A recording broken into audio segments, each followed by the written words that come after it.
Selamat malam Bapak Ibu Saudara-saudari kekasih Kristus. Malam hari ini kita berjumpa di dalam pembinaan Bina Dewasa Muda dan Bina Pasutri. Sebelum kita merenungkan kebenaran firman Tuhan, mari kita lebih dahulu berdoa kepada Tuhan, minta pimpinan Dia di dalam pemberitaan firman-Nya pada malam hari ini. Kita bersatu hati berdoa. Bapa di dalam surga, kami bersyukur untuk kebaikan-Mu dalam hidup kami. Kami berterima kasih untuk segala hal yang Tuhan izinkan terjadi dalam hidup kami. Mengajarkan kami arti berterima kasih kepadamu. Dan kami kembali dikuatkan ketika kami baru saja merayakan hari kenaikan-Mu ke surga. Tuhan, terima kasih kami memiliki Allah seperti Engkau. Allah yang boleh begitu mencintai kami, Allah yang begitu memperdulikan kehidupan kami. Bapa, malam hari ini di dalam perenungan kami untuk kami boleh kembali mengingat keluarga yang sudah Tuhan bentuk, keluarga yang sudah Tuhan berikan kepada setiap kami. Biarlah kami boleh merenungkan kebenaran firman-Mu ini menjadi satu hal yang meneguhkan kami. Meneguhkan panggilan pelayanan kami khususnya di tengah-tengah keluarga. Bagi anak-anak-Mu yang sedang bergumul untuk masalah teman hidup, biarlah mereka juga boleh mendapatkan sesuatu yang boleh membekali mereka kelak membentuk keluarga yang mencintai Tuhan. Dan bagi kami yang sudah menikah, biarlah Tuhan terus teguhkan panggilan pelayanan itu. Sehingga kami menjadi pelaku firman, menjadi orang tua yang bijak, menjadi anak-anak yang taat, menjadi partner yang saling menopang dan menguatkan untuk pasangan kami. Terima kasih Bapa untuk kebaikan-Mu. Kami akan mendengarkan kebenaran firman-Mu. Biarlah hamba-Mu yang sudah Engkau persiapkan, Engkau yang menyempurnakan dia, seturut dengan kerelaan kehendak-Mu. Terima kasih Bapa, di dalam nama-Mu kami bersyukur, kami berdoa. Amin. Tema yang akan kita sama-sama boleh renungkan malam hari ini, yaitu benarkah menikah itu mengerikan? Satu tema yang mungkin buat kita menjadi satu kegentaran tersendiri. Khususnya buat anak-anak muda yang sedang bergumul untuk menikah di dalam kehidupan mereka. Pernikahan adalah salah satu keputusan terbesar. Keputusan yang orang katakan serius di dalam kehidupan seseorang. Sebab ketika seseorang itu menikah, dia harus rela berbagi kehidupannya. Bahkan hal-hal yang senang dan yang buruk sekalipun dia juga harus bisa membagikan dengan orang lain. Bukan hanya dengan dirinya sendiri. Nah, kalau kita bertanya pada diri kita sendiri untuk memutuskan menikah, ternyata hal ini juga mempengaruhi masa depan kita bersama pasangan kita kelak. Kita harus memikirkan apa yang akan terjadi ke depan ketika kita bersama-sama dengan pasangan kita memutuskan untuk mengarungi hidup berumah tangga. Memutuskan menikah itu, Bapak Ibu Saudara, mudah. Tetapi menjalani pernikahan, itulah yang menguras energi, dan kalau kita salah memilih, kita akan hidup di dalam masa yang sangat menyulitkan buat kita. Mengapa? Karena pernikahan kekristenan sekali seumur hidup. Tidak ada yang namanya bisa tukar tambah. Tidak ada yang namanya batal di tengah kecuali maut memisahkan. Nah, kita hidup di mana zaman ini pernikahan itu memiliki prospek yang tidak begitu cerah. Bahkan kita banyak melihat statistik yang menunjukkan angka perceraian, KDRT, ketidakpuasan, ketidakbahagiaan, frustasi mewarnai pasangan suami istri, mewarnai rumah tangga yang sudah dibentuk. Bahkan sudah banyak tulisan-tulisan yang coba untuk dibuat untuk membahas betapa menyedihkannya zaman sekarang ketika hidup di dalam pernikahan. Begitu banyak problema, begitu banyak hal-hal pelik di dalamnya.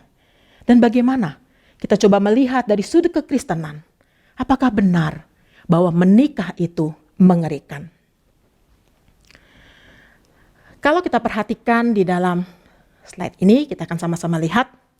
Inilah sebetulnya konsep pernikahan yang menjadi impian kita. Konsep di mana ketika kita mulai dengan rasanya jatuh cinta.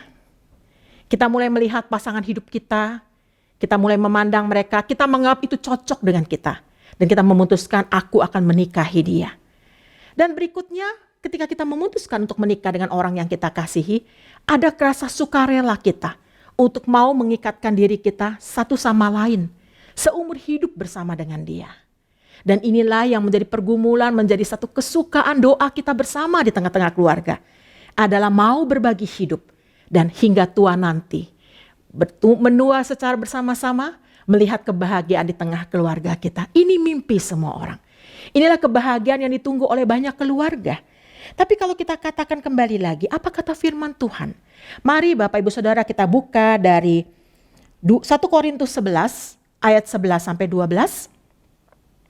1 Korintus 11 ayat 11 sampai 12.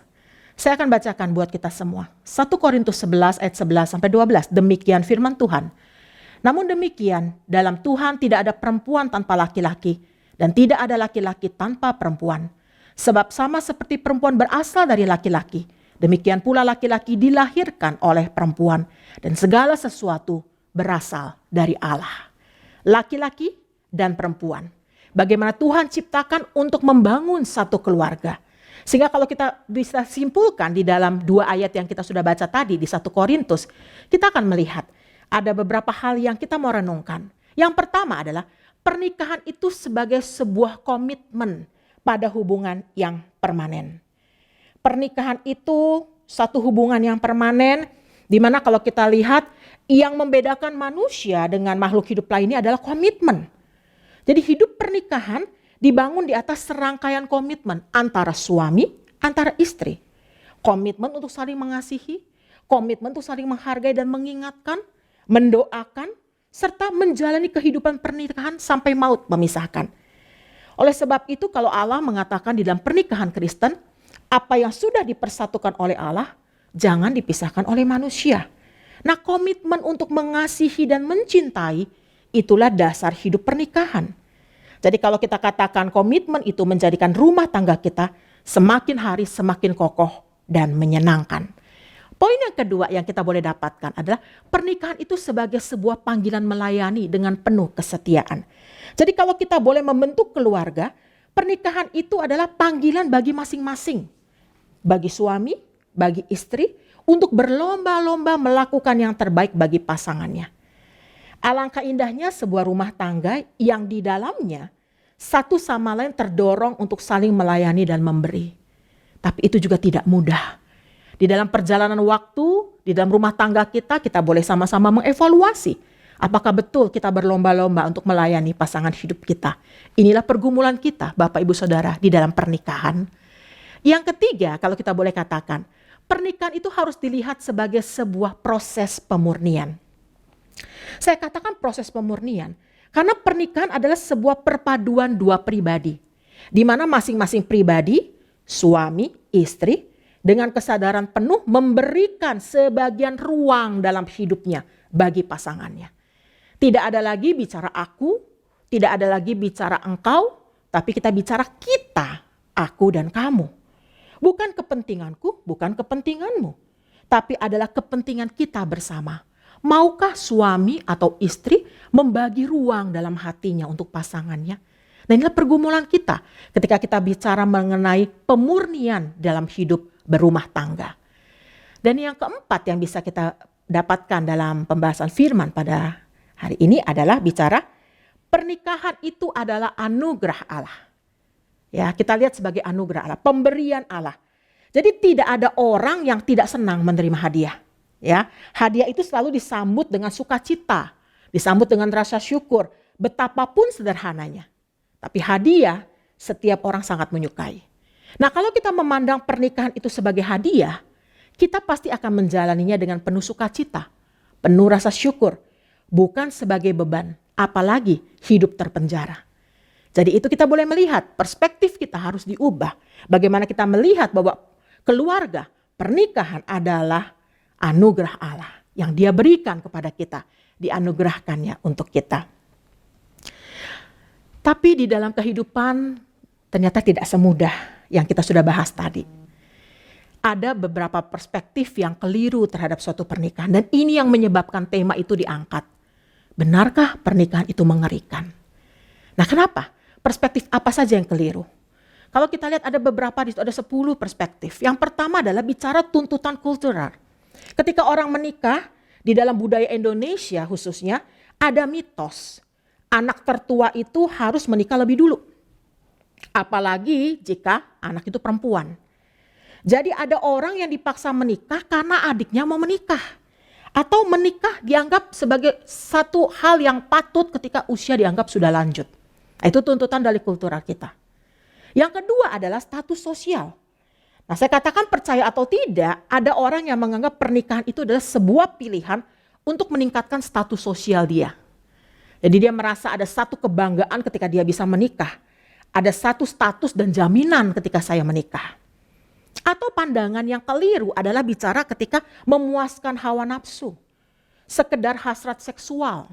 Saya harus menikah, oleh sebab itu saya untuk menyalurkan hasrat seksual saya, pernikahanlah yang saya pilih.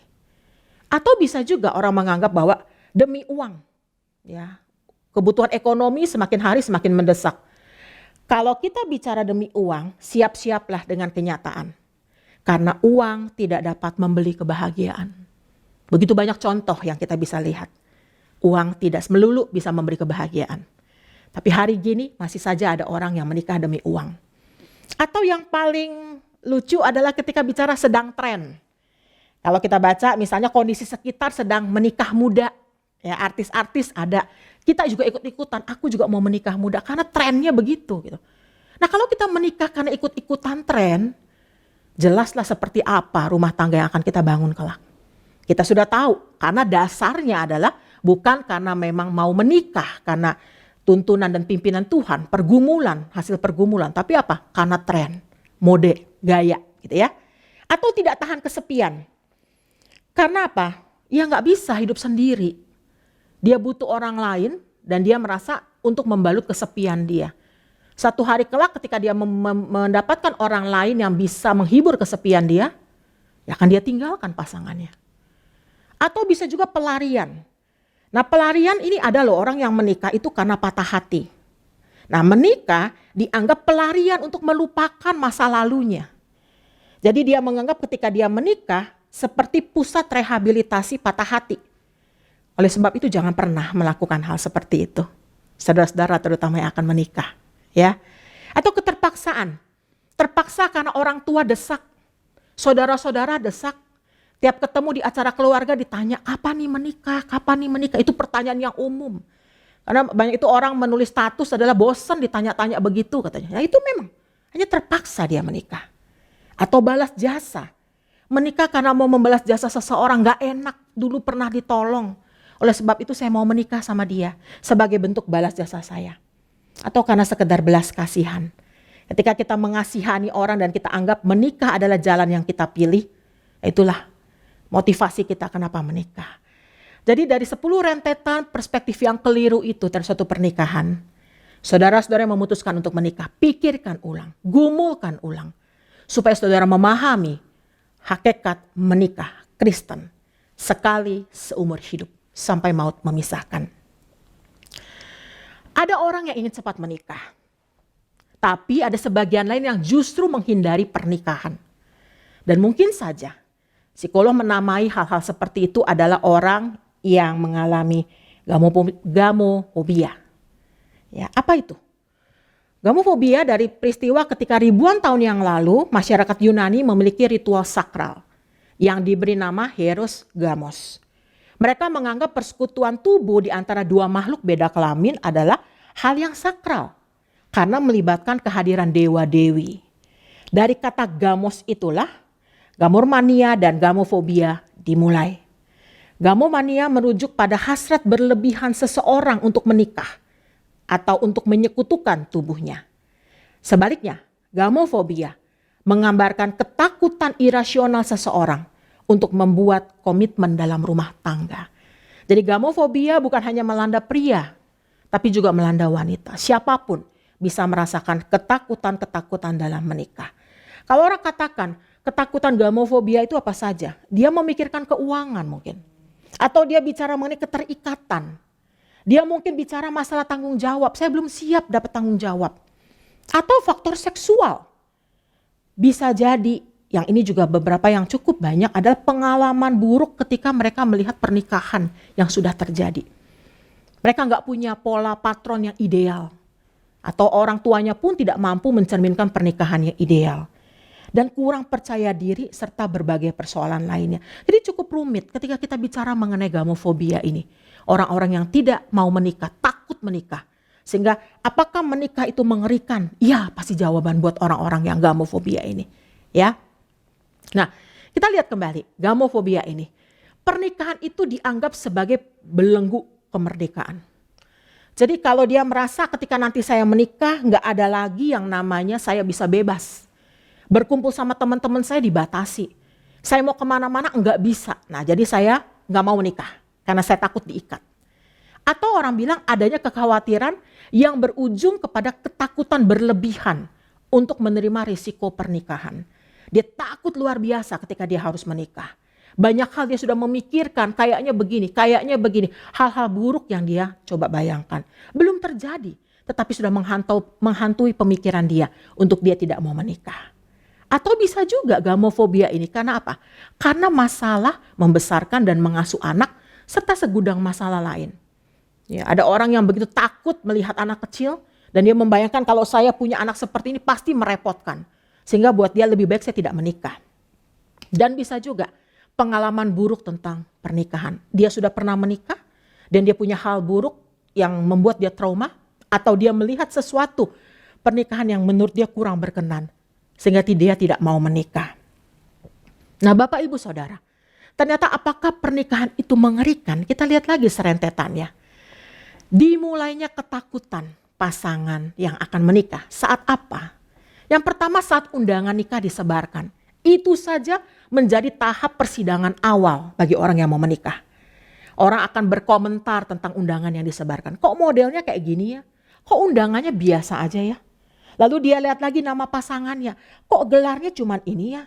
Lalu dia lihat lagi apakah seimbang ya? Sekolahnya si perempuan sama si laki-laki. Setara apa enggak? Nah itulah yang menjadi perbincangan pertama. Ketakutan sang calon pengantin yang pertama. Atau bisa juga ketika resepsi pernikahan. Resepsi pernikahan ketika orang datang, biasanya mereka melihat ada foto-foto sebelum menikahnya, pre-weddingnya di situ. Lalu orang berkomentar, kok nggak ada foto model begini ya? Kok fotonya seperti ini ya? Lain ya mukanya, kok perempuannya nggak terlalu cantik dan sebagainya. Ini pun dikomentari. Masuk di tempat digelarnya pernikahan. Nah biasanya digelar di pernikahan itu juga mempengaruhi baju apa yang akan dipakai. Jadi kalau hotelnya mewah, dia pilih baju yang mewah si tamu-tamu. Kalau misalnya tempatnya biasa aja, bajunya juga biasa-biasa aja. Ah udahlah tempatnya kayak begitu doang kok misalkan. Jadi tempat resepsi pun itu juga dikomentari. Yang membuat si calon pasangan itu siap-siap menerima komentar-komentar itu. Lanjut ke makanan yang disajikan. Itu pun juga suka ada komentar bukan? Ya waktu orang makan dia cicipi dia bilang, makanannya banyak ya tapi kok gak ada kambing guling ya? Atau dia katakan lagi, prasmananya ada tapi kok cuma soto, nasi goreng sama nasi liwet ya? Kok gak ada yang ini ya? Nah seperti itu. Walaupun pada saat dicoba, dimakan, habis. Tapi tetap saja komentar itu pasti ada. Ya, jadi Bapak Ibu Saudara udah tahu nih, yang mau menikah dan yang mau menikahkan anaknya biasanya juga akan ketar-ketir di situ. Atau katakan, melihat gaun pengantin perempuan, itu juga dikomentari. Itulah sidang yang kelima kalau boleh dikatakan, yang membuat orang takut sekali ketika mau menikah. Apa komentarnya? Aduh model gaunnya kok begitu ya? Biasa aja, kurang pas. Rasanya ekornya kurang panjang dan sebagainya.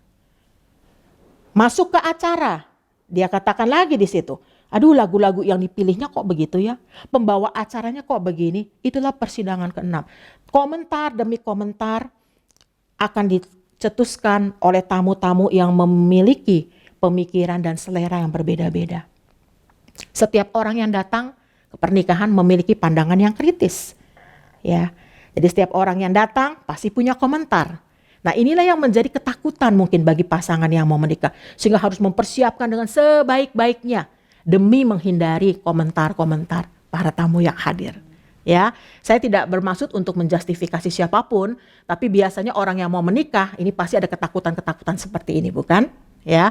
Nah, berikutnya kalau kita lihat adalah di dalam pengajaran Tuhan. Saya suka sekali dengan kekristenan mengajari arti kesetiaan. Mengajarkan kepada kita monogami ajaran Tuhan Yesus. Tidak pernah ada kata kompromi untuk hal-hal yang saya tuliskan di slide berikut ini. Poligami sosial. Demi menolong si dia. Demi menolong keluarganya si dia. Makanya saya mau menikah. Nggak ada begitu. Atau kawin kontrak. Demi menghindari zina. Atau melonggarkan ikatan seumur hidup. Saya nggak mau diikat seumur hidup. Free sex, seks bebas, suka-suka saya. Pokoknya saya gak merugikan siapapun kok. Itu mutlak urusan pribadi saya. Atau mungkin masyarakat melihat kumpul kebo, uji coba pernikahan untuk mengurangi risiko cerai. Ya, mendingan diuji coba dulu. Meringankan dosa zina, menghemat biaya pernikahan, apapun itu. Atau cerai karena tidak cocok. Daripada hidup seperti neraka, setiap hari bikin dosa, udahlah cerai aja. Atau karena cerai pasangan kita mandul. Iya kan, menikah itu kan untuk pembenihan generasi. Memperbaiki keturunan, apapun itu. Tidak pernah ada ajaran kekristenan hal seperti itu. Jadi kalaupun kita hari ini mendiskusikan tentang pernikahan itu mengerikan atau tidak, tetap tidak dibenarkan. Karena Tuhan mengajarkan konsep pernikahan Kristen adalah sekali untuk selamanya. Apa yang dipersatukan Allah tidak bisa diceraikan oleh manusia, kecuali maut. Itu jelas sekali. Dan kita bersyukur sebagai anak-anak Tuhan, bahwa Tuhan terus mengingatkan kita akan konsep keindahan pernikahan dipersatukan oleh Tuhan. Ya. Nah, alasan pernikahan semakin menakutkan. Apa yang membuat alasan pernikahan semakin menakutkan? Kalau tadi mulai dari awal berpesta, ya, lalu juga diingatkan konsep monogami yang Tuhan ajarkan. Kita harus setia, nggak boleh ada poliandri atau poligami. Nah, tapi sebaliknya ada juga alasan pernikahan yang semakin membuat orang menakutkan. Alasan yang pertama adalah kalau kita lihat alasan seperti apa sih yang begitu menakutkan? Coba kita lihat, ya. Kita harus menganggap diri kita itu bukan sesuatu yang penting. Bahkan kita harus mendahulukan orang lain. Kita harus memikirkan keluarga kita. Nomor satu buat mereka. Sehingga kalau sebagian perempuan menikah, mereka mengatakan mereka menikah bukan untuk kebahagiaan semata. Tapi bisa juga mereka menikah itu sebetulnya mereka masih membutuhkan jalan-jalan dengan teman-temannya. Ya, mengejar karir setinggi-tingginya. Atau kalau kita dikatakan ukuran kebahagiaan itu tidak selalu diukur dari pernikahan. Sebaliknya ketika orang yang belum juga menikah, perempuan yang belum juga menikah, mereka mengatakan bahwa mereka ngerti banget kalau mereka itu harus mengorbankan kesukaan mereka. Selama mereka sekarang single, mereka akan menikmatinya. Karena pada saat mereka menikah, gak bisa lagi. Mereka bisa mendapatkan sesuatu yang memuaskan keinginan pribadi mereka. Kalau bicara mengenai bagaimana kita mendahulukan orang-orang itu, ingatlah, kita melakukannya harus tanpa pamrih. Kita harus menempatkan orang lain terlebih dahulu. Bahkan dibutuhkan kerjasama antara kita dengan pasangan kita. Sama seperti bekerja di kantor di dalam tim. Di dalam keluarga juga butuh seperti itu. Butuh pasangan yang mengerti pasangannya. Butuh pasangan yang bisa mensupport pasangannya. Nah, kalau dapat pasangan yang tidak bisa mensupport dan mengerti, itulah hal yang menakutkan buat pasangan yang sudah menikah. Yang kedua adalah masalah keuangan. Hal ini menjadi sesuatu yang mengerikan ketika kita melihat kondisi bahwa harga-harga kebutuhan pokok semakin merangkak naik. Kebutuhan semakin merangkak naik. Kalau dulu saya bisa makan sekali sehari. Tapi sekarang ketika saya menikah, saya punya anak. Tidak mungkin anak saya makan sekali sehari. Saya harus memikirkan sekolah anak saya. Saya harus memikirkan les anak saya. Saya harus memikirkan kebutuhan anak saya, popok dan sebagainya. Sehingga pada saat dia memikirkan kondisi uang, itu membuat mereka merasa takut. Membuat mereka mengatakan bahwa saya rasanya nggak sanggup kalau saya nanti membangun pernikahan. Masalah keuangan biasanya menjadi hal yang prinsip buat bagi banyak rumah tangga. Sehingga mereka tidak siap rasanya ketika kehilangan materi, kehilangan sumber pendapatan atau ekonomi. Karena uang bagi sebagian orang segalanya.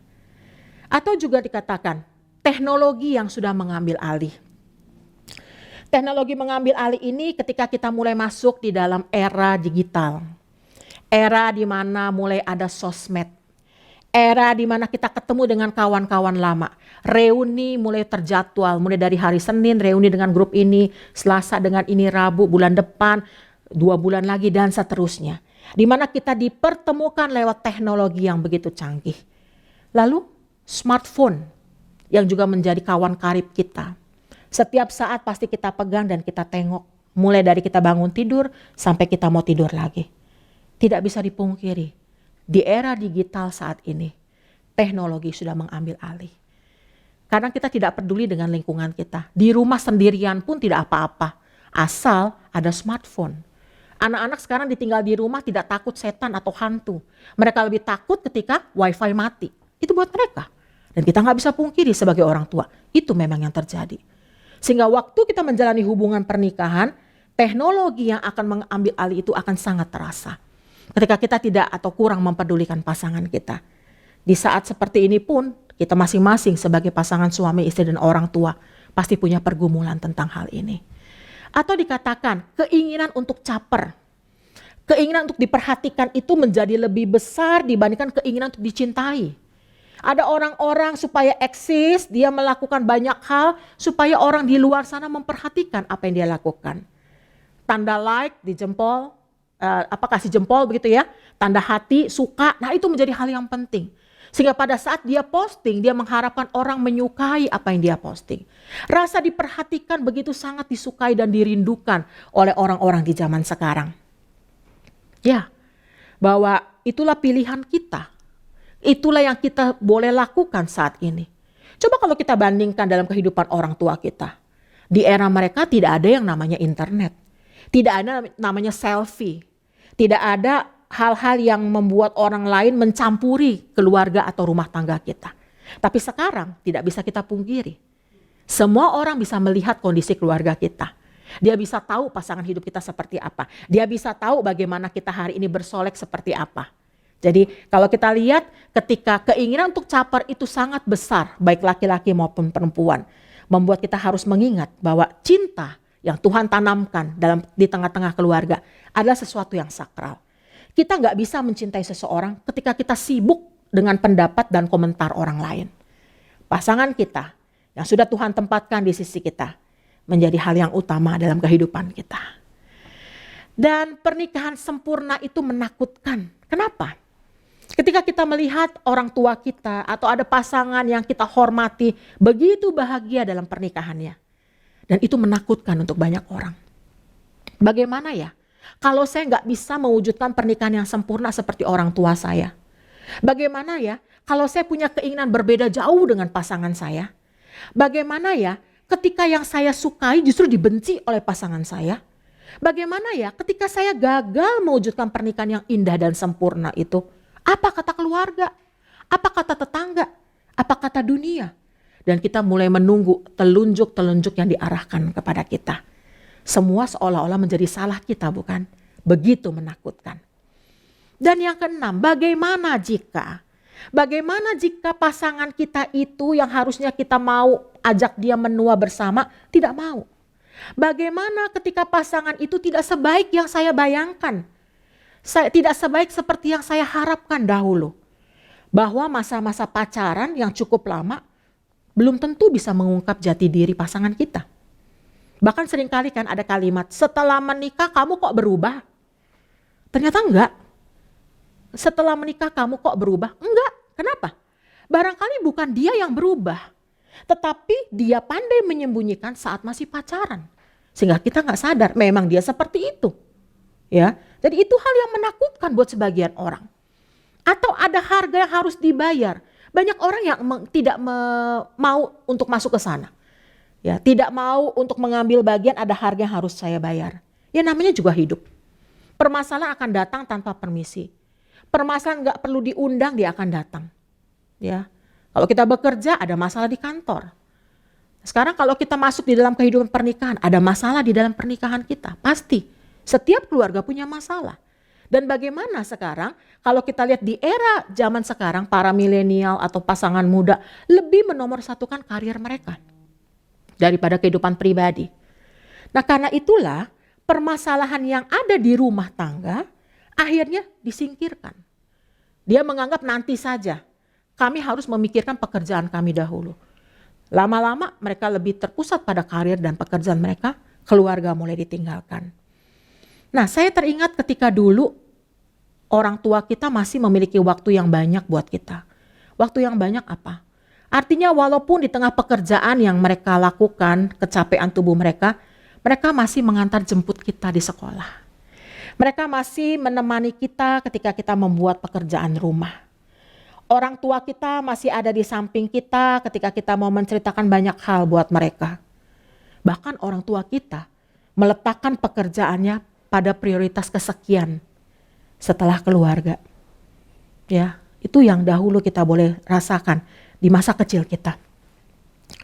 Pernikahan itu akan semakin terlihat menyeramkan Bapak Ibu Saudara, kalau keadaannya sudah kita lihat seperti ini. Tidak ada pola yang jelas, tidak ada contoh, bahkan kita merasa bahwa pernikahan itu adalah seperti bom waktu yang siap untuk meledak. Karena memang pernikahan itu bukan sekedar ending dari hidup. Pernikahan adalah proses. Dan kalau kita menjalani proses, itu butuh waktu. Memahami arti setia dalam pernikahan, itu butuh waktu. Itu butuh ujian dalam waktu. Mudah mengadakan pernikahan. Tapi ketika kita masuk di dalam pernikahan, itulah pergumulan kita yang sesungguhnya. Jadi kalau saya boleh simpulkan, di dalam konsep pernikahan kita adalah seperti ini.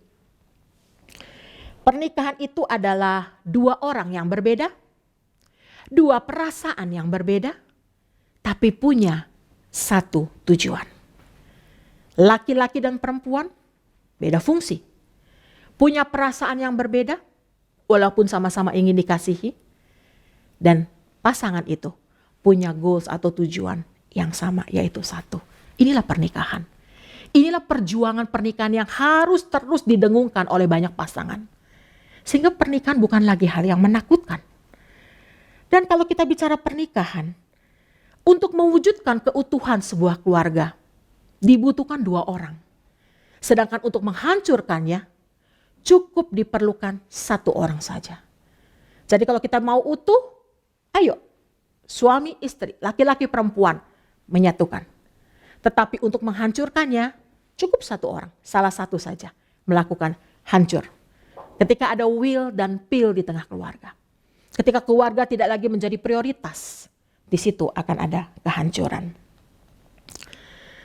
Ingatlah, ketika kita bicara keluarga tanpa komitmen, rawan terhadap pengkhianatan. Keluarga tanpa komunikasi, mudah retak dan bertengkar.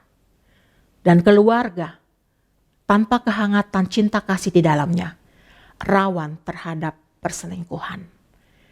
Jadi Bapak Ibu Saudara, terutama untuk kita yang sedang bergumul untuk pasangan hidup kita. Kita mau minta pimpinan Tuhan. Biarlah menjadi satu doa buat kita yang sudah menikah dan yang akan menikah. Ketika menciptakan keluarga harmonis adalah satu pekerjaan. Pekerjaan ini mungkin sulit, tapi dapat dikerjakan dengan berhasil melalui kesungguhan hati dan ketekunan. Keluarga bahagia perlu dirawat untuk terus bertumbuh. Oleh karena itu, libatkan Tuhan senantiasa. Andai semua menyadari bahwa keluarga adalah hadiah dari Tuhan. Keluarga yang sudah Tuhan bentuk, yang kita mau kembalikan kepada Tuhan, di mana suami istri berkomitmen mendidik anak-anak untuk cinta pada Tuhan. Pernikahan bukanlah hal yang mengerikan. Pernikahan bukanlah hal yang menjadi momok menakutkan bagi pasangan yang sudah bergumul untuk menikah. Tapi mari melibatkan Tuhan senantiasa di dalam kehidupan kita. Sebelum, sedang, dan sesudah kita menikah. Dan saat ini sampai maut memisahkan, selalu libatkan Dia. Tuhan yang menyatukan pernikahan kita sampai kita dipanggil pulang oleh Dia. Mari kita berdoa. Terima kasih Bapa. Kami boleh kembali diteguhkan di tengah-tengah kehidupan pernikahan kami. Bahwa menikah bukan sesuatu yang menakutkan ketika Engkau ada di tengah. Keluarga kami, di tengah-tengah pasangan hidup kami, di tengah-tengah pergumulan kami dan persoalan hidup kami tahu Tuhan berdaulat penuh di dalamnya. Terima kasih Bapa.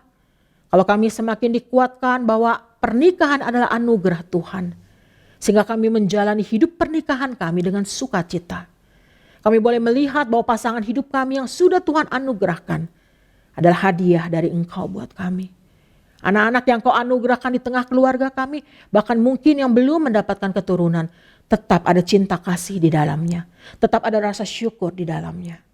Terima kasih untuk orang tua yang sudah mendidik kami, mengajarkan kami banyak hal.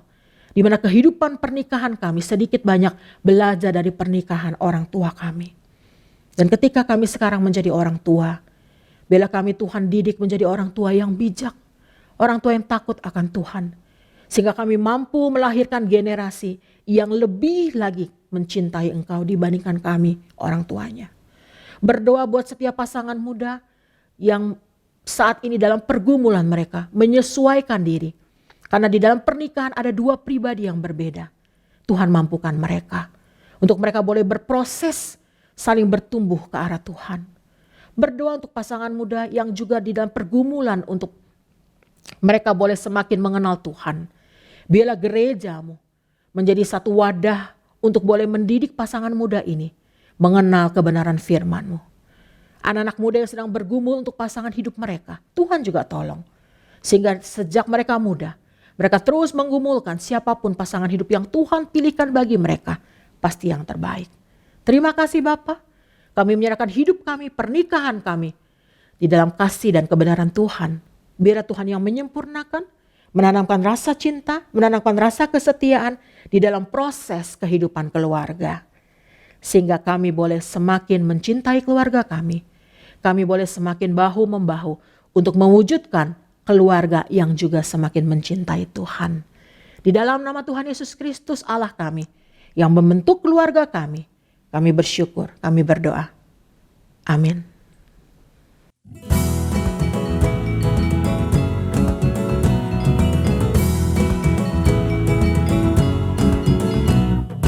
Eras kakyo siya Yesus ke ijagaya